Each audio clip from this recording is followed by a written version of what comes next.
This channel does not promote any violent, harmful, or illegal activities. All content provided by this channel is meant for an educational purpose only.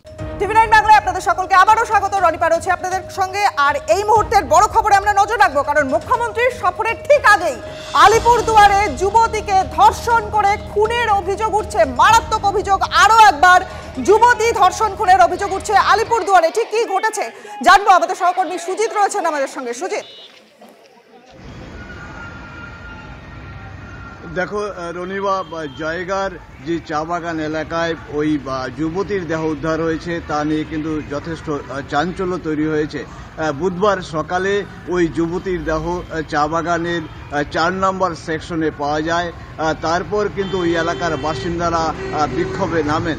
তার কারণ আমরা জানতে পেরেছি যে ওই রাতের বেলা তার প্রেমিক বাবলু তেলি তাকে মোবাইল দেওয়ার নাম করে ডেকে নিয়ে যায়, তারপর সে নিখোঁজ হয়ে যায়। বিষয়টি কালচিনি থানায় পরিবারের লোকজন জানায়, কিন্তু সকালবেলা ওই চা বাগানের ৪ নম্বর সেকশনে তার দেহ উদ্ধার হয় এবং পুলিশ দেহ উদ্ধারের পর থানায় নিয়ে আসে। সুজিত, বুঝতে পারছি তুমি আমাদের সঙ্গে থাকো। সেখানকার স্থানীয়রা কি বলছেন আগে শুনবো।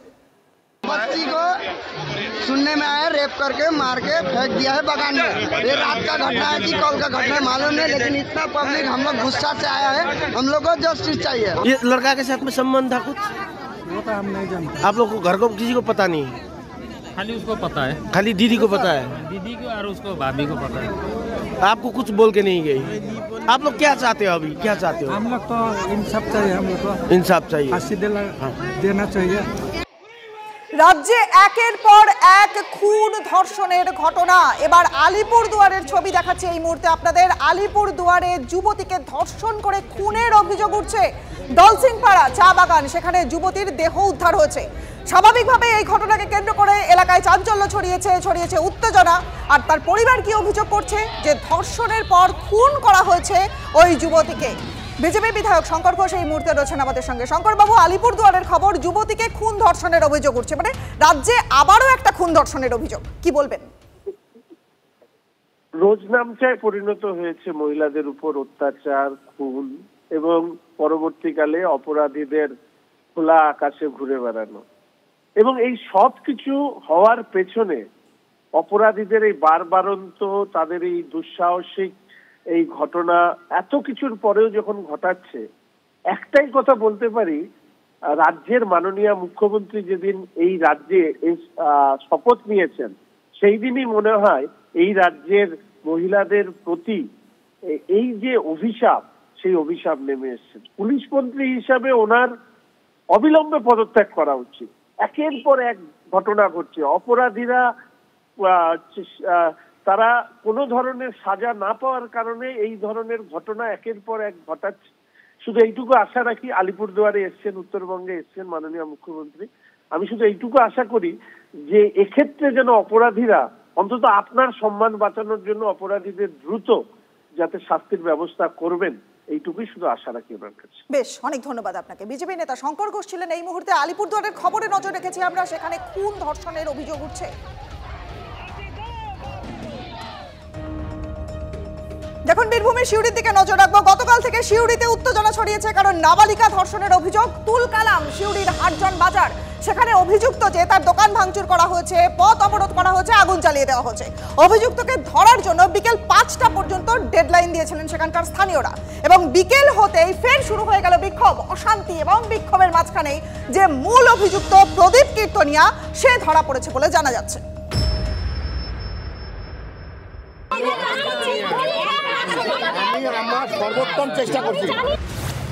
ক্ষোভে ফুঁসছেন সিউড়ির হাটজন বাজার এলাকার মানুষ। নাবালিকাকে ধর্ষণের অভিযোগে বুধবার সকাল থেকেই দফায় দফায় বিক্ষোভ চলছে এলাকায়। অভিযোগ, চকলেটের লোভ দেখিয়ে নাবালিকাকে যৌন নির্যাতন। অভিযোগ মুদিখানার মালিকের বিরুদ্ধে।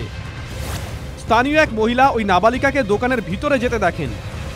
পরে নাবালিকাকে উদ্ধার করেন দোকানদারের এক প্রতিবেশী।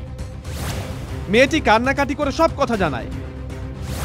ঘটনা জানাজানি হতেই এলাকাবাসী জড়ো হন অভিযুক্ত প্রদীপ কীর্তনিয়ার দোকানের সামনে। অভিযুক্তকে জিজ্ঞাসাবাদ করলে তিনি অস্বীকার করেন। এরপর খবর দেওয়া হয় সিউড়ি থানায়। ততক্ষণে অবশ্য গা ঢাকা দেন অভিযুক্ত। এই যে অভিযুক্ত তার বিরুদ্ধে কিন্তু এর আগেও এই ধরনের কাজকর্মের একাধিক অভিযোগ কিন্তু স্থানীয় বাসিন্দারা তুলছেন। এখানে অনেক জনকেও নষ্ট করেছে, ঘর ভাঙবো না, দোকান ভাঙবো না, ওকে ধরে নিয়ে এসো, পাবলিক হাতে ছেড়ে দিতে বলবো আমরা। এলাকাবাসী অভিযুক্ত দোকানে ভাঙচুর করেন। প্রদীপকে গ্রেপ্তারের দাবিতে পথ অবরোধ করেন তারা। ঘটনাস্থলে আসে পুলিশ। অভিযুক্তকে গ্রেপ্তারের জন্য বিকেল 5টা পর্যন্ত পুলিশকে সময় দেন স্থানীয় বাসিন্দারা। এরপরেই প্রদীপের খোঁজে তার বাড়ি সহ একাধিক জায়গায় তল্লাশি চালায়। আমরা কথা বললাম, ওরা 2 দিন টাইম চেয়েছিল, আমরা 2 দিনের টাইম নেবো না, কারণ 2 দিন টাইম দিলে সব চাপা পড়ে যাবে আমাদের মধ্যে। শান্ত থাকবো, যদি না হয় তাহলে ব্যবস্থা সব করে দেবো। কিছু বলছো না বলছো, আমরা ধরে নেবো, তোমরা কিছু করো না, আমরা টাইম দিচ্ছি, একবার পরে আমরা এরকম করবো। যদিও স্থানীয় বিধায়কের দাবি নাবালিকাকে ধর্ষণ করা হয়নি। রেপ হয়নি ঠিকই, কিন্তু রেপ করার চেষ্টা করেছিল, সুতরাং এরও শাস্তি হবে। যেখানে মহিলা মুখ্যমন্ত্রী থাকতে মহিলারা কোথাও সেফ নয়, তার আরেকটা নিদর্শন হচ্ছে সিউড়ির। মহিলা নিরাপত্তা ও রাজ্যের আইন শৃঙ্খলা নিয়ে সরব হচ্ছে রাজ্যের বিরোধী রাজনৈতিক দলগুলো। নাবালিকা মহিলা দিদির আমলে, তৃণমূলের আমলে এই বাংলায় যেন তাদের জন্য প্রতিদিন হয় মৃত্যু না হয় ধর্ষণ অপেক্ষা করছে। প্রত্যেক দিন নারীদের উপরে নির্যাতন, ছোট থেকে একদম বাচ্চার থেকে বুড়ো পর্যন্ত, কারণ এরা মানুষকে নিরাপত্তা দিতে পারছে না। প্রদীপ কীর্তনিয়া গ্রেপ্তার না হওয়ায় বিকেল 5টার পর হাটজন বাজার এলাকায় ফের অশান্তি শুরু হয়। প্রদীপ কীর্তনিয়া দোকানের সামনে বিক্ষোভ দেখান এলাকাবাসী। অভিযুক্ত দোকানের আসবাবপত্র ভাঙচুর করা হয়। দোকানকে লক্ষ্য করে ঢিল ছোড়েন ক্ষুব্ধ জনতা। ফের ঘটনাস্থলে আসে বিশাল পুলিশ বাহিনী। আসেন সিউড়ি থানার আইসি। তিনি জানান অভিযুক্ত প্রদীপ কীর্তনিয়াকে গ্রেপ্তার করা হয়েছে, কিন্তু স্থানীয় বাসিন্দারা দাবি করেন প্রদীপকে তাদের সামনে আনতে হবে। এ নিয়ে পুলিশের সঙ্গে ফের বচসা বাঁধে। তখন পুলিশ ভিডিও কলের মাধ্যমে অভিযুক্তকে দেখায়। তারপরেই পরিস্থিতি শান্ত হয়। এলাকাবাসীর দাবি শুধু গ্রেপ্তারই নয়, অভিযুক্তকে উপযুক্ত শাস্তি দিতে হবে।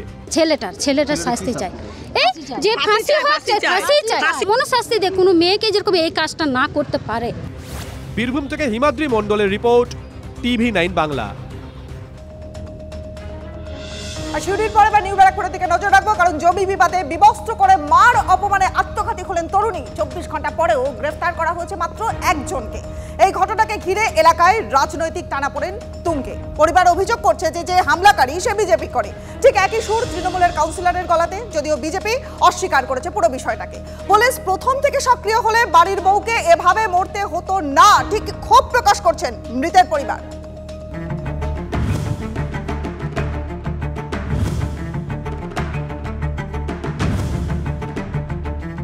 মদ্য অবস্থায় সদল বলে ঘরে ঢুকে মারধর করেছিল প্রতিবেশী। পুলিশের কাছে গিয়ে সুবিচার মেলেনি। উল্টে প্রতিবেশী ফের বাড়িতে এসে হামলা চালায়। এবার তরুণীকে বিবস্ত্র করা হয় বলে অভিযোগ। আর তারপরেই অপমানে আত্মঘাতী হন গৃহবধূ। স্থানীয় সূত্রে খবর, জমি নিয়ে বিবাদ চলছিল উত্তর 24 পরগনার নিউ ব্যারাকপুরে দুই পরিবারের মধ্যে। আক্রান্ত পরিবারের অভিযোগের আঙুল প্রতিবেশীর পাশাপাশি পুলিশের দিকেও। জমি নিয়ে বিবাদের জেরে এক মহিলাকে বেধড়কভাবে মারধর, তার পোশাক ছিঁড়ে দেওয়ার অভিযোগ করা হয় নিউ ব্যারাকপুর থানাতে, কিন্তু নিউ ব্যারাকপুর থানা যথার্থ ভূমিকা পালন করেনি, এই অভিযোগ রয়েছে পরিবারের। ওরাও থানায় এসেছিল, তো ওদের কেসটাও নিল, আমাদের বুঝিয়ে বাজিয়ে বাড়ি পাঠিয়ে দিল। মৃতার পরিবারের অভিযোগ, অভিযুক্ত মমতা সরকার ও তার দলবল বিজেপি করেন।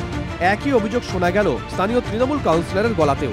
প্রত্যেকদিন তাদের বাড়িতে পার্টি বসে, এমনকি তারা বলে আমরা বিজেপির লোক বলে তাদের বিজেপি এলে তোমাদেরকে গুলি মেরে এখানে মেরে দেবো। হ্যাঁ, মমতা সরকারের লোকজনই করছেন। উনি কি কোনো পলিটিক্যাল? উনি বিজেপির, উনি তৃণমূল কোনোদিনই করেননি। উনি বিজেপির সবসময় এই লাস্ট নির্বাচনেও বিজেপির হয়ে উনি লড়াই করেছেন। যদিও বিজেপি নেতৃত্ব মমতাকে নিজেদের দলের কর্মী বলে মানতে নারাজ।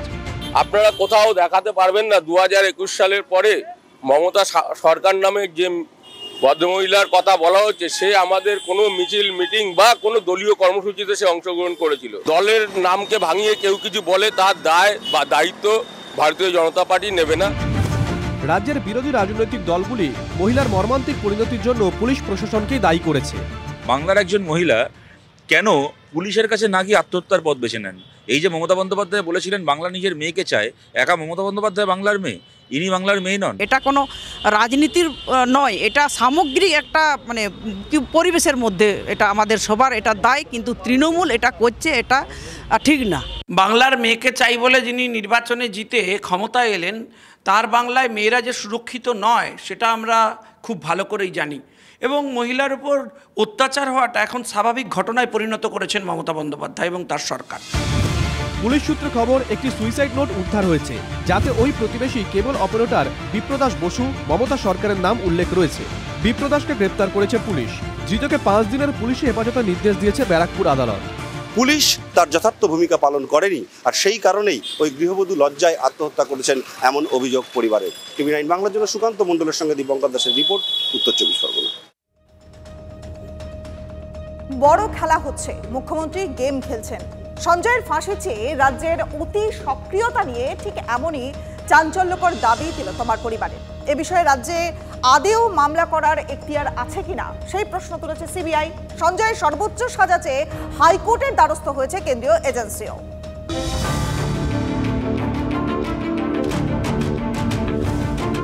সোমবার সঞ্জয়ের সাজা ঘোষণা করেছে শিয়ালদা কোর্ট। আর মঙ্গলবারই 7 তাড়াতাড়ি সঞ্জয়ের ফাঁসি চেয়ে হাইকোর্টে মামলা দায়ের করে রাজ্য সরকার। মুখ্যমন্ত্রীর এই সিদ্ধান্ত নিয়ে বিস্ফোরক অভিযোগ করলেন তিলোত্তমার পরিবার। খেলাই তো হচ্ছে, যেদিন প্রথম 9 তারিখ থেকেই খেলা চলছে আর কি, প্রশাসন এবং রাজ্য সরকারের। কি গেম খেলছেন উনি সেটা জানেন, উনি তো সবসময় খেলেন। কি গেম খেলা হয়, উনি সবসময় খেলা হওয়া নিয়ে তো ব্যস্ত থাকেন। এই ধরনের কিছু একটা চিন্তা ভাবনা করছেন, খেলা করছেন বিষয়টা। রাজ্য সরকার মনে করে, মাননীয় মুখ্যমন্ত্রী মনে করেন, এই রেপ টু মার্ডার, ধর্ষণ এবং খুন, এই ভয়ঙ্কর পৈশাচিক নারকীয় যে অপরাধ, জঘন্যতম অপরাধ, বিরলতম অপরাধ, এক্ষেত্রে এই পিশাচকে এই সমাজে বাঁচিয়ে রাখার কোনো অধিকার কারণ নেই, এদের ফাঁসি দেওয়া দরকার ধর্ষণ এবং খুনের কেসে। তো রাজ্য সরকার কোর্টে গেছে। প্রশ্ন হচ্ছে, দোষীর মৃত্যুদণ্ড চেয়ে রাজ্য সরকার কি আদৌ মামলা করতে পারে? হাইকোর্টের ডিভিশন বেঞ্চে প্রথম দিনের শুনানিতে মামলার গ্রহণযোগ্যতা নিয়ে প্রশ্ন তুলল সিবিআই এর আইনজীবীর বক্তব্য, তৎকালীন সংস্থা, ক্ষতিগ্রস্ত পরিবারের লোকজন, দোষীর পরিবার শুধুমাত্র এই মামলা করতে পারে। শাস্তি নিয়ে আর কারো মামলা করার অধিকার নেই। সেই যুক্তি উড়িয়ে অ্যাডভোকেট জেনারেলের দাবি, নির্যাতিতার পরিবার এ রাজ্যের পুলিশেরই কাছে প্রথম অভিযোগ করেন, তার ভিত্তিতেই তদন্ত শুরু হয়। সাজা নিয়ে অসন্তোষ থাকলে পুলিশ ও রাজ্য সরকার মামলা করতে পারে।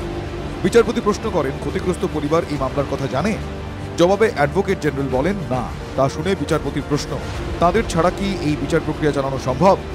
বিচারপতি আরও বলেন, মুক্তি পেয়ে গেলে যে কেউ আসতে পারে, কিন্তু সর্বোচ্চ সাজা চেয়ে কারা আসবেন আইনে তার নির্দিষ্ট ব্যাখ্যা আছে। মামলার এখতিয়ার ও গ্রহণযোগ্যতা নিয়ে সোমবার ফের শুনানি। সাধারণ মানুষকে ভরসা জোগাতে রাজ্য সরকার যে কোনো মামলায় আদালতের দ্বারস্থ হতেই পারে। আদতে সত্যি কি সাধারণ মানুষকে ভরসা জোগানো নাকি একটা চমক? এই প্রশ্নের সরাসরি উত্তর দিতে হতে পারে আগামী শুনানিতে রাজ্যকে। হাইকোর্টের বিচারপতি তো বলে দিয়েছেন যে ভিকটিমের পরিবার ছাড়া আমি মামলা শুনতে পারবো না, এবং আমরা কি করব সেটা আমাদের লয়ারদের সঙ্গে কথা বলে, আইনজ্ঞদের যারা আমাদের আছেন তাদের সঙ্গে কথা বলে আমরা সিদ্ধান্ত নেব। রাজ্য সরকার যদি অভয়ার ন্যায় বিচারেই চায়, তাহলে ফাঁসি বা যাবজ্জীবন এই প্রশ্নে কেন আটকে থাকা উচিত? প্রশ্ন থাকা উচিত সঞ্জয়ের সাথে আর কারা, এই প্রশ্নটা নেই কেন? দেখুন, ফাঁসি তো আমরাও চাই, কিন্তু ইনভেস্টিগেশন যে এখনও সম্পূর্ণ হয়নি সেটাও এক প্রকার সত্যি কথা।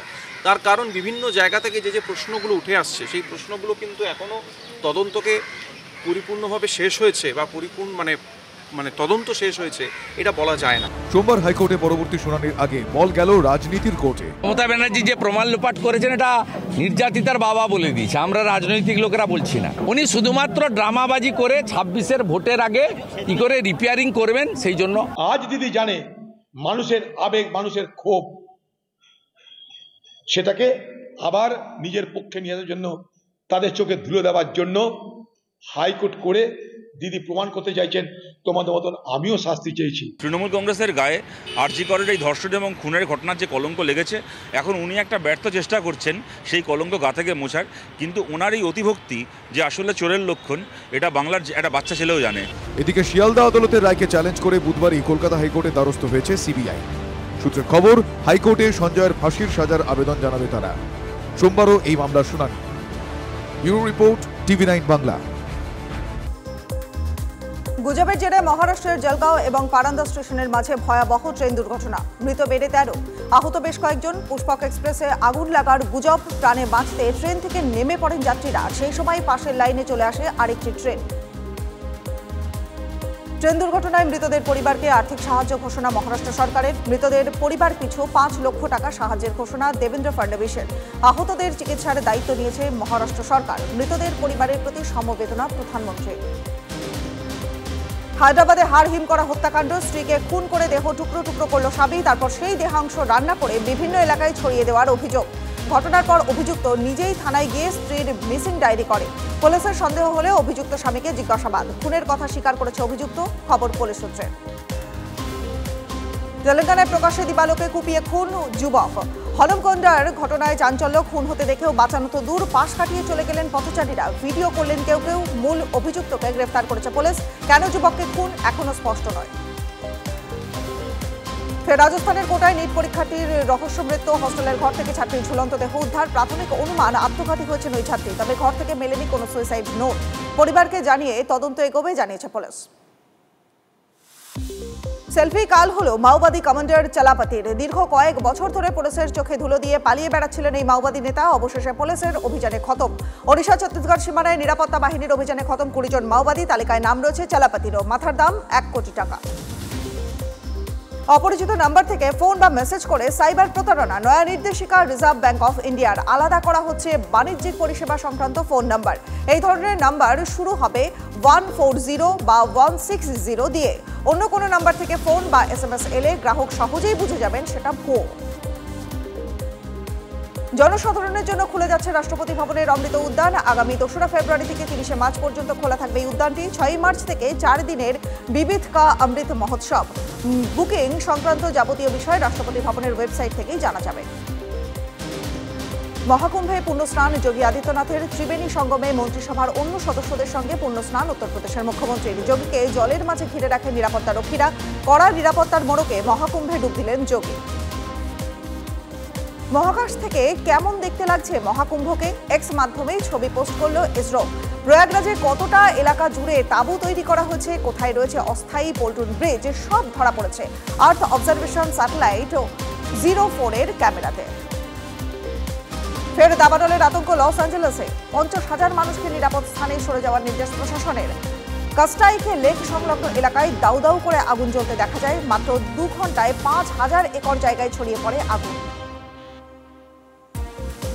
ভারতীয়দের মধ্যে আন্তর্জাতিক টি20তে সবচেয়ে উইকেট ছিল যুজবেন্দ্র চাহালের। আর ইডেনে ইংল্যান্ড ওপেনার সল্টকে ফিরিয়ে রেকর্ড ভাগ বসালেন আশিদের।